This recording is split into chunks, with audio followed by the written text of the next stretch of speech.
Buenas tardes, profesora. Nosotros somos el equipo 4 y vamos a exponer sobre las tablas hash. Mi equipo está conformado por Cristian, Martín, David y Jair. Pues bueno, para empezar tenemos que definir más o menos qué es una tabla hash. Una tabla hash es un contenedor asociativo que es de tipo diccionario. Para aclarar un poco por qué es de tipo diccionario, es como los diccionarios que usted busca una palabra pero tiene diferentes categorías. Es como una lista de listas. Entonces, permite un almacenamiento y posterior recuperación eficiente de elementos, que también se pueden denominar valores, a partir de otros objetos llamados claves. Una tabla hash se puede ver como un conjunto de entradas. Cada una de estas entradas tiene asociada una clave única, y por lo tanto diferentes entradas de una misma tabla también tendrán claves únicas. Esto implica que una clave identifica a una entrada en una tabla hash. Por otro lado, las entradas de las tablas hash están compuestas por dos componentes: la propia clave y la información que se almacena en la dicha entrada. Las tablas hash se suelen implementar sobre vectores de una dimensión, aunque también se pueden hacer multidimensionales basadas en varias claves, como es el caso de las arrays o de los arreglos. Las tablas hash proveen tiempo constante de una búsqueda de orden 1, sin importar el número de elementos en la tabla. Sin embargo, en casos particularmente malos, el tiempo de búsqueda puede llegar a ser de orden n, es decir, en función del número de elementos. Las tablas hash almacenan información en posiciones pseudo-aleatorias, así que el acceso ordenado a su contenido es bastante lento. Pero otras estructuras como los árboles binarios autobalanceables tienen un tiempo promedio de búsqueda mayor, pero por ejemplo orden logarítmico n, pero la información está ordenada en todo momento. Algunas de las funciones de hash más usadas son, por ejemplo, el hash de división, que dado un diccionario X se fija un número m mayor o igual a X, y que este sea primo no cercano a potencia de 2 o de 10. Siendo k la clave y buscar, y h de k la función hash, se obtiene que h de k es igual a k módulo de m. Otra función es el hash de multiplicación. Si por alguna razón se necesita una tabla hash con tantos elementos o punteros como una potencia de 2 o de 10, será mejor utilizar una función de hash de multiplicación, independientemente del tamaño de la tabla. Se escoge un tamaño de la tabla m mayor o igual a x, como el anterior, y un cierto número irracional, o normalmente se usa, por ejemplo, 1 más 5 a la 1 medio sobre 2. Bueno, para la parte del diseño se basó en una proyección de consola, como se va a mostrar en la siguiente figura. Al principio el usuario ingresará todos los datos que quiere en la tabla, y al final de ingresarlos el programa le dará una serie de opciones que podrá hacer con la tabla. Podrá mostrarla como número 1, como número 2 va a buscar. Este comando va a dar a conocer si un valor existe dentro de la tabla, el tamaño para saber el número de datos que tiene, eliminar para que elimine algún elemento, y salir del programa, como se muestra en el siguiente diagrama. Ese es el concepto clave. Ahora, una cuestión es que al principio el usuario va a ingresar todos los datos porque nuestra función utiliza el número de datos para sacar el número de índices. Lo que sacamos es que primero tiene que ingresar los datos para sacar el número de datos, y con esa función sacar los índices, pero el problema es que después no va a poder modificar estos datos. Y eso es todo por parte del diseño. Bueno, como ya comentó nuestro compañero Martín, les vamos a explicar un poco de lo que se trata el código. Como pueden ver ahorita, tenemos el código de la clase nodo, que es una de las clases más importantes dentro del programa. Aquí utilizamos una clase nodo. Primero creamos dos variables, una de tipo entero, que va a ser el nodo o el dato, y otra de tipo nodo, que va a ser que le vamos a llamar siguiente. Después metemos un constructor llamado nodo, en el cual vamos a pedir el dato o el nodo y su dato siguiente. Para el desarrollo del programa se pensó que la tabla hash tendría que ser una lista de listas, y bajo este concepto se desarrolló la programación. Una lista es una estructura de datos ordenados en forma de los datos están en nodos, los cuales cada uno apuntan al siguiente elemento, excepto el último que no tiene sucesor y el valor del enlace es nulo. Por ello, los elementos son registros que contienen el dato a almacenar y un enlace al siguiente elemento. Tomando esto en cuenta, el desarrollo empezó por el desarrollo de una lista enlazada simple, la cual contenía los comandos básicos: insertar al inicio, eliminar, buscar y mostrar. La lista además contiene dos variables más, las cuales son su índice y una lista siguiente. Esto se hizo con el propósito de volver a la lista un nodo con el puntero dirigido a otra lista, mientras que el índice se encargaría de identificar la lista de las demás listas. A continuación se desarrolló la función de la tabla hash, la cual se encargaría de dar el índice y crear a las tablas dependiendo del número de datos que se quisieran ingresar a la tabla. Esto se entiende mejor con la siguiente explicación que ya se mencionó anteriormente. Dado un número de datos D, se fija un número de m mayor o igual al tamaño de datos, y que sea primo no cercano a la potencia de 2 o de 10, siendo k la clave a buscar, y la función hash de k se tiene que es igual a k por el módulo de m. A continuación explicaré a grandes rasgos lo que sería el método de mostrar y buscar en el programa.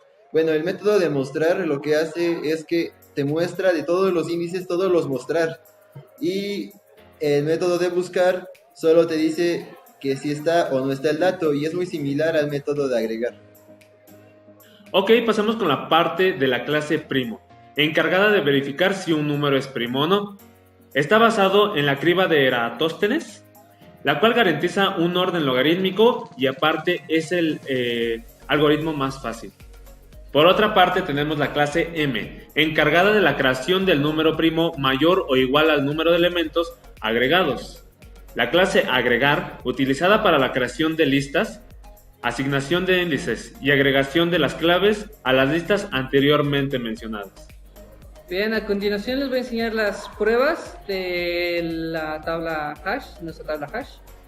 Bueno, al iniciar el programa, como ya mencionamos, es esta interfaz.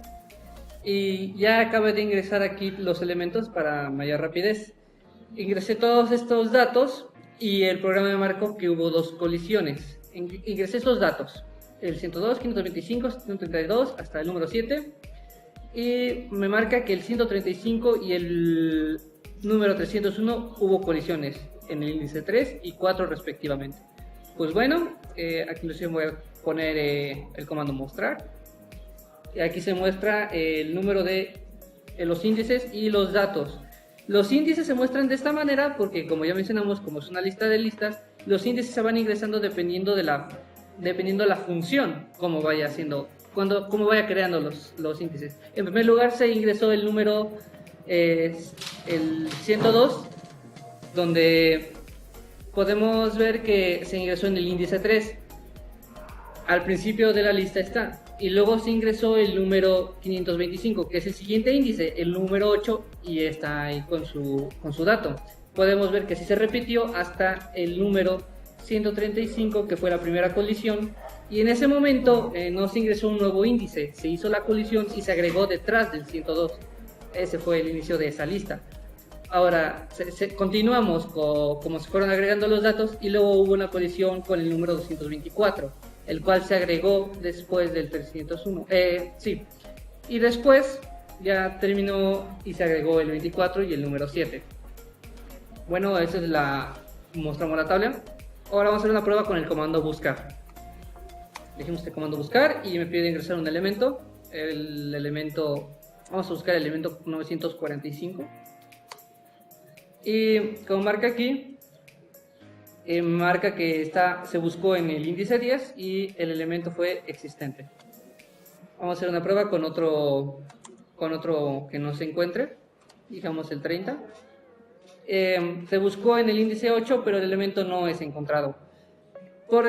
Mostramos el índice porque esta es la principal función de una tabla hash. Busca en el índice dependiendo del número que se haya ingresado, y después lo busca en ese índice para no estar buscándolo en toda la tabla. Ahora voy a mostrar el comando tamaño, que simplemente muestra el número de datos. Ahí está, número 10. Y por última prueba voy a mostrar el comando eliminar. Primero voy a mostrar la tabla de nuevo. y voy a eliminar en primera instancia el número 224. Voy a mostrar de nuevo la tabla. Como se puede ver, el 224 fue eliminado y quedó la tabla, el índice con solo un elemento, como se puede ver a continuación. Ahora voy a eliminar el siguiente número de ese mismo índice, el 301, para ver lo que ocurre. ¿Está bien? Mostramos la tabla de nuevo. Se muestra que el número 301 ya no existe y como el índice queda vacío, el índice también desaparece. Como esta es una lista también, se cambian los punteros del índice 2 al índice 7 para que no haya ningún inconveniente y se libere memoria. Y eso es todo con la demostración de las pruebas. Ok, pasemos con la problemática. El personal de administración de área de almacén de la empresa XYZ, con el propósito de optimizar tiempos y reducir costos, requiere un sistema de búsqueda para la localización de cada uno de los objetos encontrados dentro del almacén. Para la realización del programa tomamos en cuenta conciencia de la necesidad de sistematizar los objetos de operación de una empresa, crear un sistema práctico de codificación de materiales y productos. Un almacén bien organizado debe permitir y facilitar la localización de las mercancías a la hora de preparar una expedición. Para ello, en el momento de la recepción y antes de proceder a su almacenaje, hay que asignar a cada producto o unidad de carga una etiqueta con el código de identificación que permita obtener datos sobre el tipo de artículo, las unidades que componen el lote, el lugar de ubicación, etc. Así las existencias podrán localizarse y gestionar con mayor eficiencia.